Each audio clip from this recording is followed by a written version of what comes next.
A massive alien space station was dying. Not from war, not from disease, from rats? Well, not exactly rats, but close enough that it didn't matter. The Galactic Council spent billions trying to stop them. They failed. Every single time. Then a human named Jake Thompson showed up with a cargo hold full of cats. The aliens thought he was insane. 3 months later, the pest problem was completely gone, and the entire galaxy wanted to know humanity's secret weapon. But the truth behind this will shock you, because what Jake did wasn't just solve a pest problem. He accidentally proved that humans think so differently from every other species in the galaxy that it terrifies them. He showed that while aliens build complex computer systems and deploy advanced technology, humans look at problems and think, what if we just let nature handle it? And that simple idea changed everything. Here's what you're about to discover. First, you'll learn why these alien pests were so dangerous that 3 advanced civilizations abandoned their stations rather than fight them. The creatures bred faster than anything the galaxy had ever seen. Second, you'll find out why every technological solution failed. The aliens tried everything from poison to laser grids. Nothing worked. And third, you'll see why cats, simple Earth cats, became the most requested import in galactic history. This isn't just about pest control. It's about how humans solve impossible problems by thinking sideways while everyone else thinks forward. The story starts on Unity Station 7. It orbited a gas giant in the Kepler sector. 30,000 aliens lived there. Scientists, traders, families. It was a peaceful place. Until the cargo ship from Theta Prime arrived. Let me show you exactly how this happened. Unity Station 7 was a marvel of engineering. The Vrexian Empire built it 200 years ago. It had artificial gravity, water recycling, and gardens that grew food for thousands. Multiple species lived there in harmony. Vrexians, Koltari, Zephrons, and dozens more. They all shared one thing. They were logical species. They solved problems with math and machines. Humans had only joined the Galactic Council 5 years earlier. We were still the new kids. Most aliens didn't trust us yet. They thought we were too emotional, too unpredictable, too willing to take crazy risks. They weren't entirely wrong. The trouble started when a cargo ship docked at Unity Station 7. It came from a mining colony on Theta Prime. Inside one of the containers, hidden in the ventilation system, were stowaways.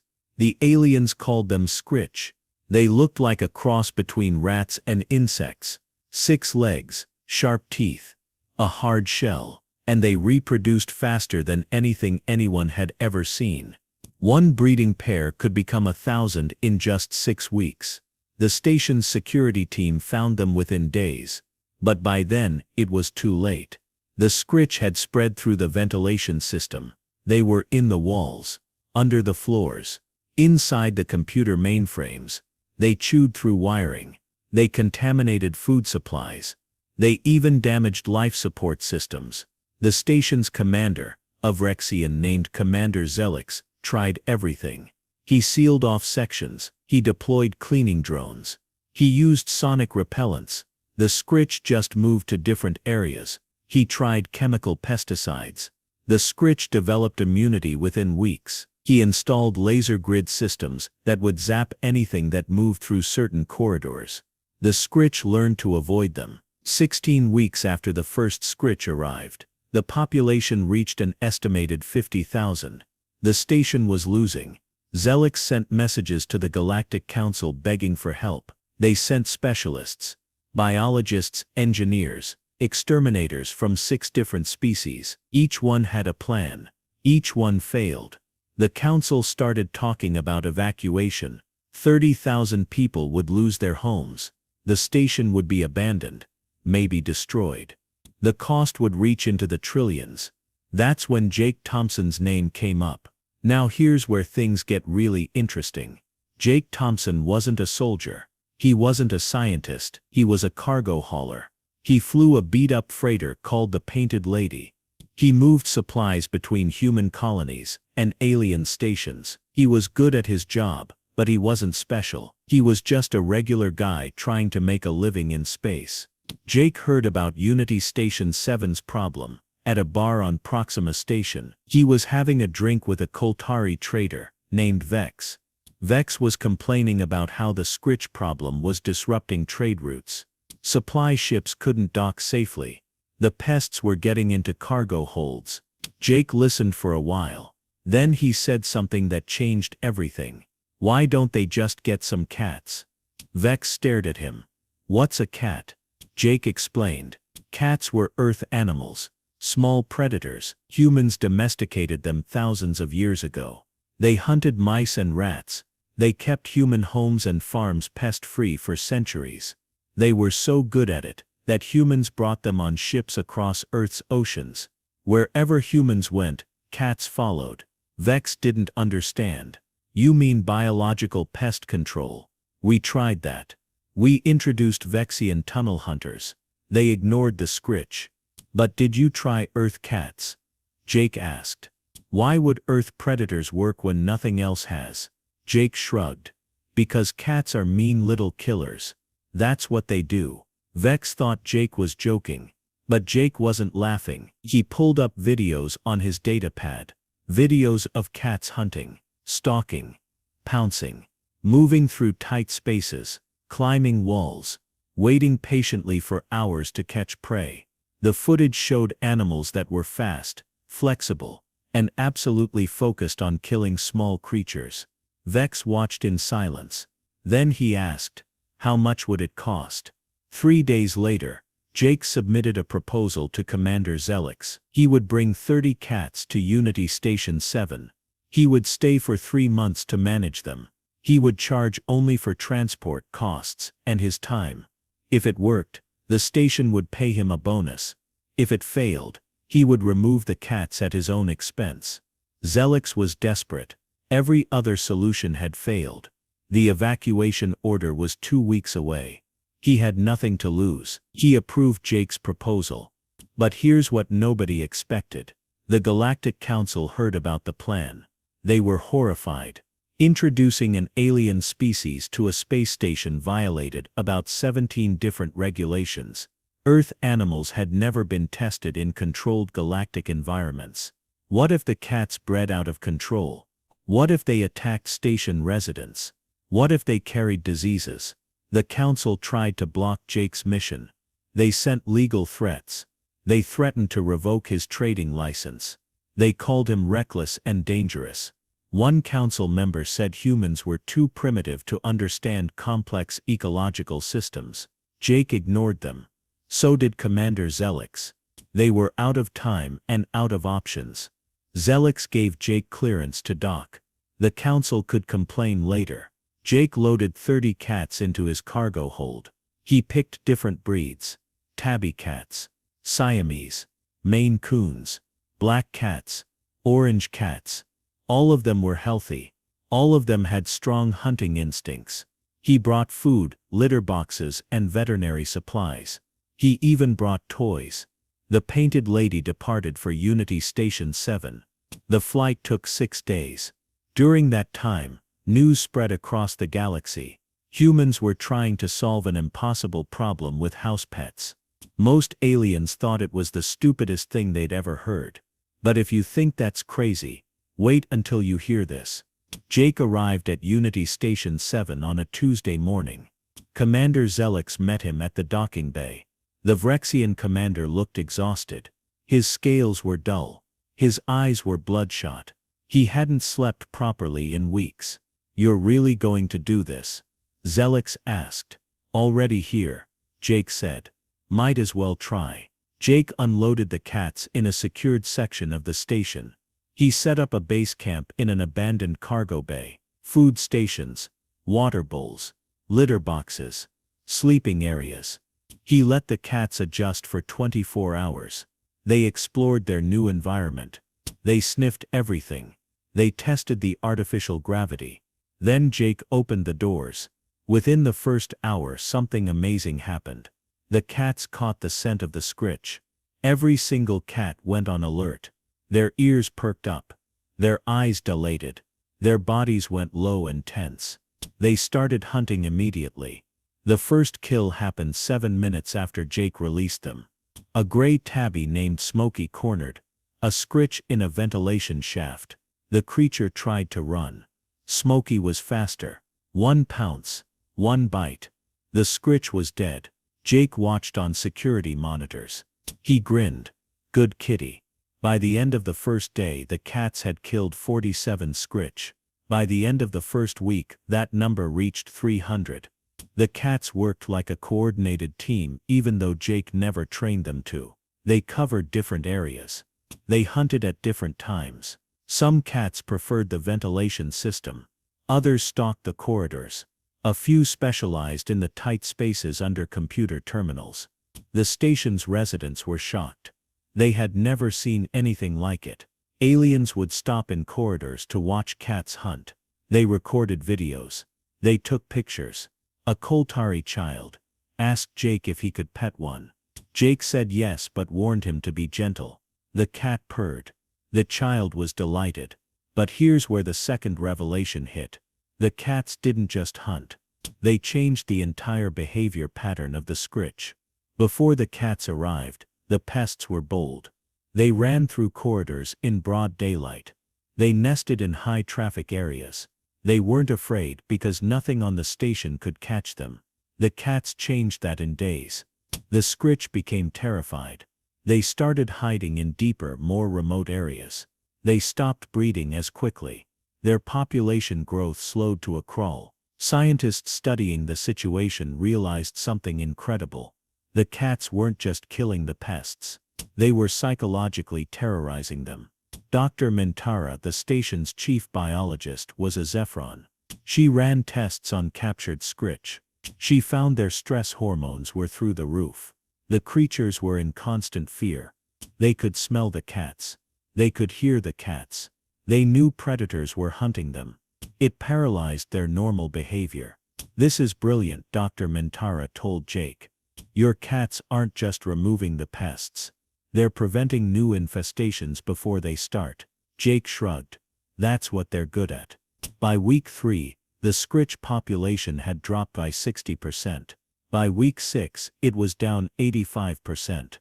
By week 10, station sensors could barely detect any scritch presence at all. The few that remained were hiding in areas so remote that they couldn't cause damage. The cats had won. Not through advanced technology. Not through careful planning. Through pure predatory instinct. They did what millions of years of evolution designed them to do: hunt small creatures. Commander Zelix stood in the command center watching the population graphs. They showed a near vertical drop. He shook his head in disbelief. "They actually did it," he whispered. "This brings us to the most shocking discovery of all." The Galactic Council couldn't ignore the results. Unity Station 7 was saved. The evacuation was cancelled. 30,000 residents kept their homes. The cost savings reached into the trillions. And all because of 30 Earth cats. But here's what nobody anticipated. The story went viral across the entire galaxy. Every news network covered it. Social media exploded with cat videos.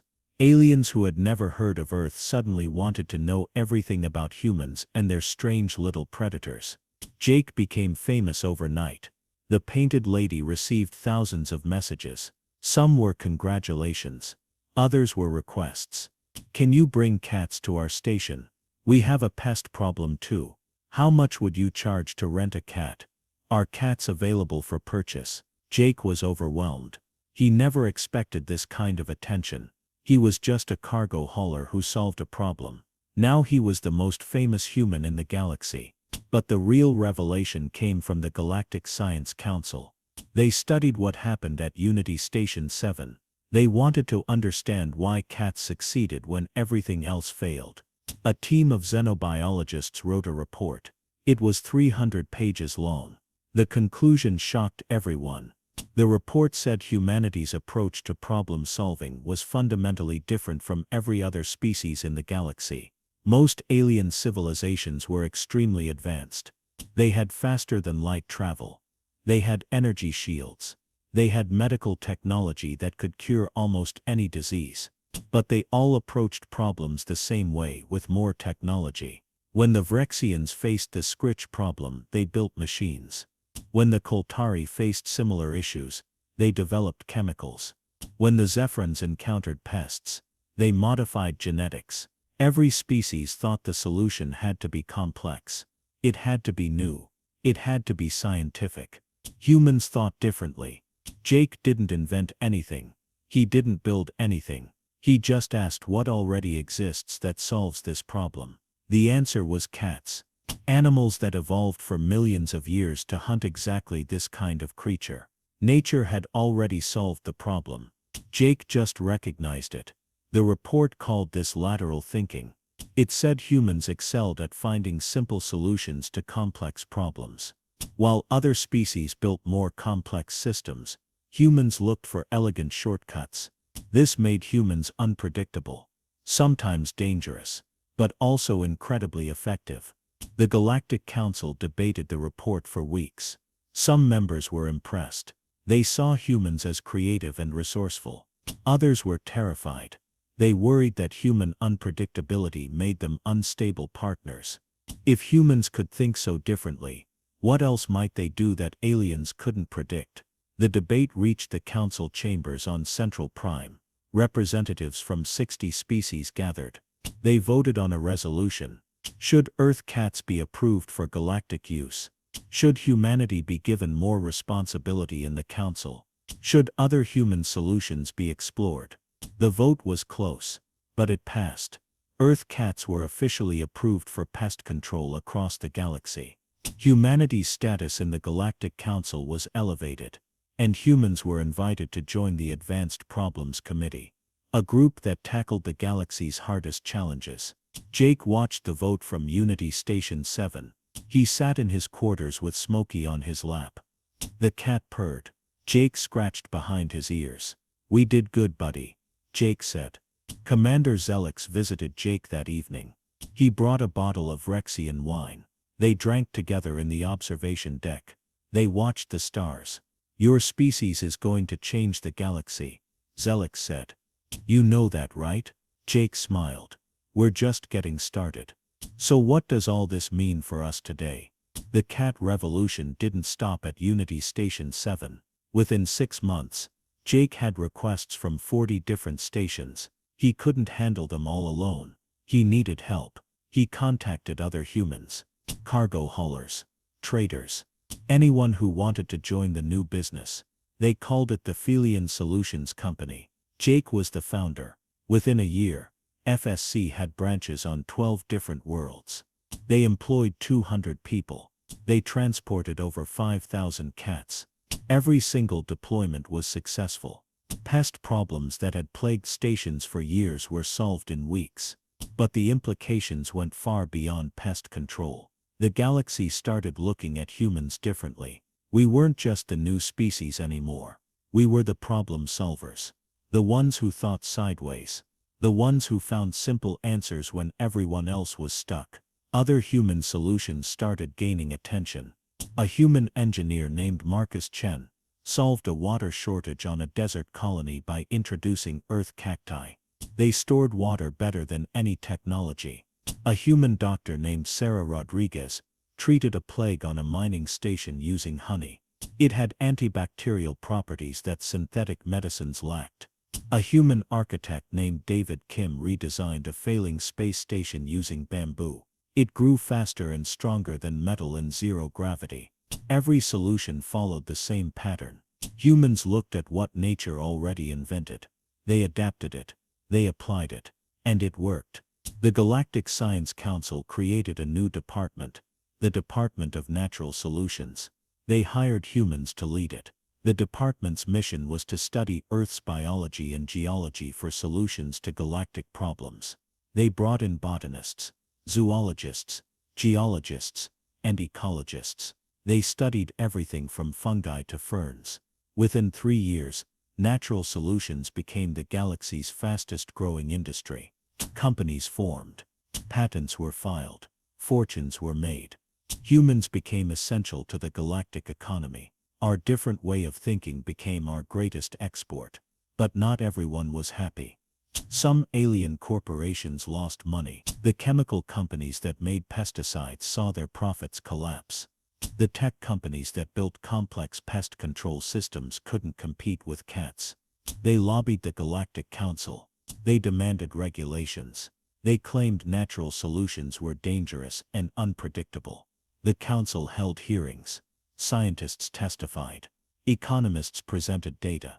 The debates lasted months. But the evidence was clear. Natural solutions worked. They were cheaper. They were safer. They were sustainable. The council voted to support the industry. This created tension. Some species resented humanity's rise. They had been in the galaxy for thousands of years. Humans had been there for 5. How dare these newcomers disrupt established industries? How dare they claim their simple solutions were better than advanced technology? Jake faced this resentment personally. He received threats. Anonymous messages told him to stop. One message said, "You're making too many enemies." Jake ignored them. He had work to do. But he also understood something important. Humanity's success in the galaxy wasn't guaranteed. Other species were watching. They were learning from human methods. Eventually they would adapt. They would start thinking laterally too. Humanity's advantage would fade. Jake told this to a reporter from Earth News Network. The interview was broadcast across human colonies. The reporter asked, "Does it worry you that aliens will copy human methods?" Jake smiled. "No, because by the time they learn to think like us, we'll already be thinking differently again. That's what humans do. We adapt. We evolve. We never stop changing." The interview went viral. It became a rallying cry for human ambition across the galaxy. We weren't just solving problems. We were teaching the galaxy to solve problems better. Before we wrap up, there's one final thing you need to know. 2 years after Jake brought cats to Unity Station 7, something unexpected happened. The Vrexian Empire issued an official statement. They apologized to humanity. For centuries they had been the galaxy's dominant species. They were proud. They considered themselves superior. They looked down on younger civilizations. But the cat incident humbled them. It showed them that advancement wasn't just about technology. It was about wisdom. About recognizing when simple solutions were better than complex ones. About learning from species that thought differently. The Vrexian Emperor himself invited Jake to the Imperial Palace on Vrexia Prime. It was an honor rarely given to non-Vrexians. Jake accepted. He brought Smokey with him. The Emperor met them in the throne room. He knelt down and petted the cat. "This small creature taught my people an important lesson," the Emperor said. "Power comes in many forms. We were fools to ignore yours."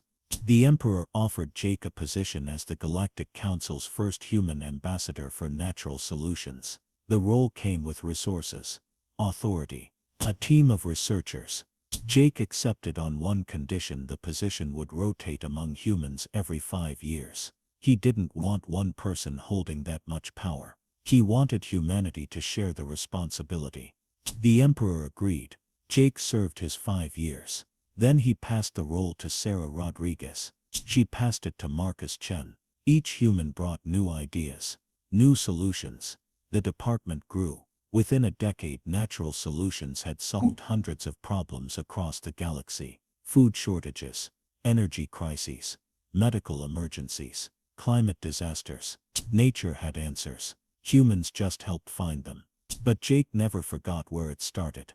He returned to Unity Station 7 every year. He visited the cats that still lived there. Some of the original 30 were still alive. Smokey was one of them. He was old now, gray around the muzzle. But he still hunted, still prowled the corridors, still kept the station safe. Jake sat with him in the cargo bay where it all began. He scratched the old cat's ears. Smokey purred. "We changed the galaxy, buddy," Jake whispered. All because nobody else thought to ask what nature already knew. Smokey closed his eyes. Content. Safe. Home. If this opened your eyes to how differently humans think, then you understand why we're going to shape the galaxy's future. So here's what we learned today. First, a massive alien space station faced an impossible pest problem that cost trillions and threatened 30,000 lives. Second, every advanced alien solution failed, because they all thought more technology was the. Third, one human cargo hauler solved everything by bringing 30 cats and accidentally proved that humanity's greatest strength is thinking differently than everyone else in the galaxy. This story isn't just about cats, it's about perspective. While alien civilizations spent centuries building more complex solutions, humans looked at what already worked. We trusted nature, we trusted simplicity, and that changed everything. The galaxy is still learning this lesson. Natural solutions are now everywhere. Human thinking is spreading. We're teaching ancient civilizations that new isn't always better. That simple can be powerful. That sometimes the answer you need evolved millions of years ago. You just have to recognize it. If you enjoyed this story, hit that subscribe button. We cover more HFY stories, where humans shock the galaxy with unexpected solutions. Next week we're diving into the story of how a human chef revolutionized alien cuisine with something called spices.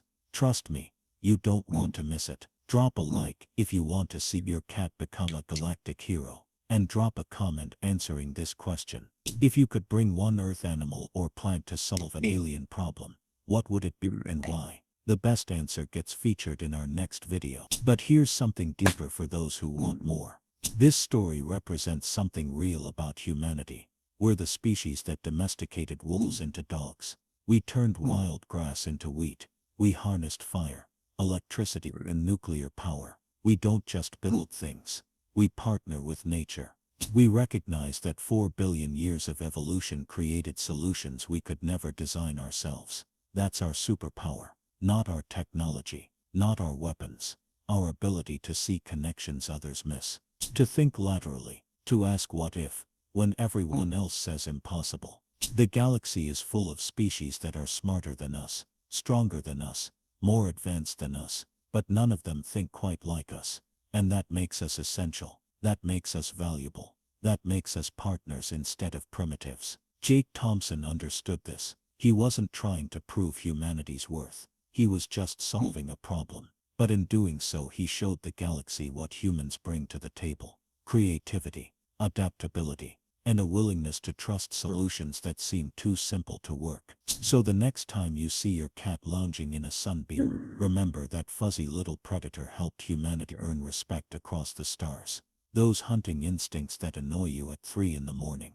They're the same instincts that solved an impossible problem 60 light years from Earth. We're just getting started in this galaxy. And if the story of Jake and his cats teaches us anything, it's that humanity's best solutions are often the ones nobody else expects. See you in the next video. Keep thinking differently.